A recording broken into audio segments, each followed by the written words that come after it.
करो मैया लड़का कसम है या पतार यखिया बताइए रानी मोहब्बत में।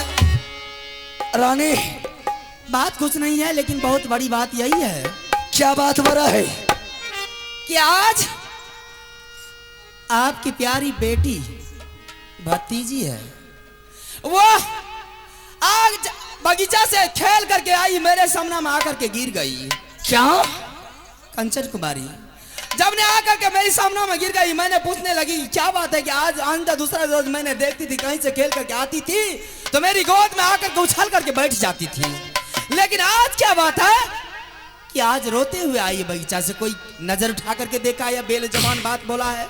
ऐसा कौन मार के लाल पैदल यारी कि हरामजादा कंचन कुमारी के ऊपर साला नजर बता दिया कि कंचन कुमारी अपना बगीचा को छोड़ करके तुम्हारे पास रोते बिलखते आ गई। नाम बता दे उस कायर को, मैं जिंदा जला के रानी राख कर देंगे। नाम तो नहीं बताया, ऐसी कोई बात नहीं है। कोई देश का क्षत्रिय मोगल पठान लुचाला फंगा कोई उसे नजर उठा करके नहीं देखा है, लेकिन बात एक छोटी सी है। क्या है? जब मैंने उसे पूछने लगी कि क्या बात है कि आज तुमने रोते हुए आई है, कोई नजर उठा करके देखा है, बेनौजवान बात बोला है, तो बोलने लगे कि चाची नहीं नहीं, नजर उठा करके मुझे कोई नहीं देखा है, ना कोई बेनौजवान बात बोल करके सुनाया है। बात यही है कि मुझे 3 खिलौना ला दे, मैंने खिलौना से खेल करके मैंने रानी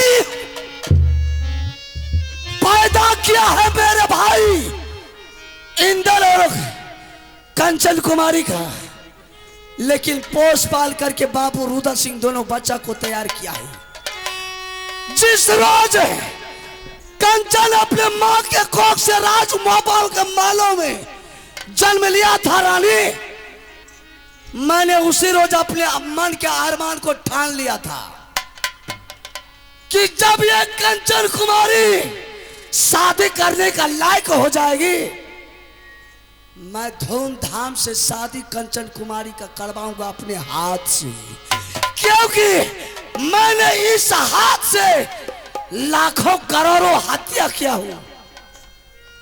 अगर इस हाथ से मैंने कन्या दान कर देंगे तो मेरा पाप का प्रायश्चित मिट जाएगा।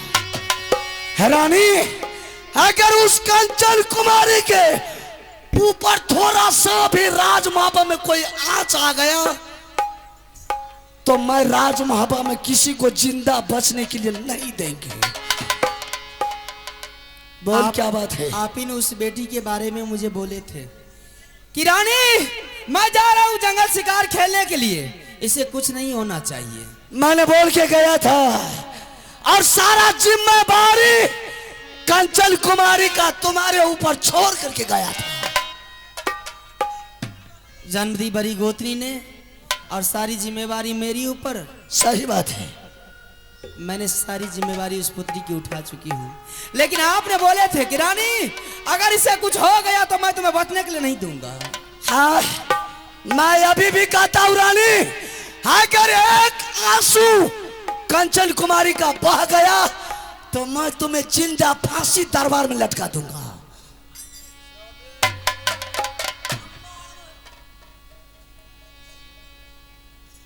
लेकिन मुश्किल की बात तो यही है कि आपने बोले थे कि जिस रोज यह पुत्री का शादी होगा उस रोज मैं कन्या दान करूंगा और उसका दोला मैं अपने कंधे पर उठा करके उसके ससुराल को पहुंचा दूंगा। डर इसी बात की थी कि अगर पुत्री को कुछ हो गए तो मैं स्वामीनाथ को क्या जवाब दूंगी। आ करके कहने लगी कि चाची मुझे 3 खिलौना ला दे। मैंने बोली कौन ऐसी खिलौना है कि तुम खिलौना के बारे में खिलौना खिलौना कहते कहते मेरी दिमाग को चट गई है तूने। कहने लगी बस चंदन चरखा कटा खिलौना और मरवन बाजा, ये 3 खिलौना ला दे, ये 3 खिलौना से मैं खेलूंगी जिंदगी भर। बस इतना ही। ये 3 खिलौने के लिए तूने मेरे साथ करवाई है? हाँ रानी ठीक है, ये 3 खिलौना के लिए तूने साथ करवाई है। मैंने अभी तुरंत इसी वक्त राजमहल में मेला लगा देता हूं। देश देश का